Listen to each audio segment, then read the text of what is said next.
The biggest things you'll hear or read about in film books or if you go to film school is, you know, it's very hard and very difficult, and you should often not tell something in flashbacks. If you have to tell in flashbacks, then you're doing something wrong, and there's probably another way to fix it. And I knew that going in, but I just had this conceit that I just felt would be more interesting. It would be more interesting to meet this flawed character and wonder what happened to him.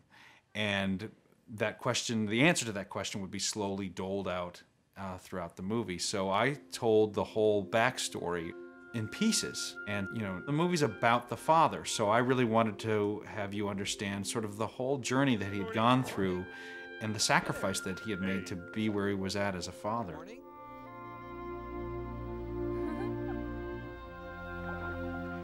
I started the first flashback at the beginning of the movie with just love at first sight. Hello.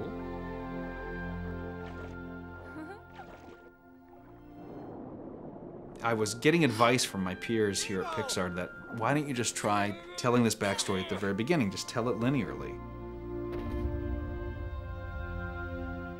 And it just sort of took out the excitement for me.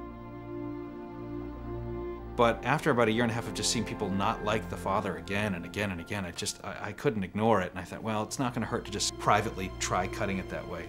And the minute I took all those moments out and put them all to the front, not only were you immediately caught up in it, but you immediately empathized with the father. I won't let anything happen to you. And so even though for the rest of the movie, from right after that first prologue, he complained just as much, he was overprotective just as much, he was just as anxious, I didn't have to change any lines, I didn't have to change any present-day scenes. It's because you understood where he was coming from. You suddenly saw the world from his point of view, and it just made all the difference in the world. I did everything I could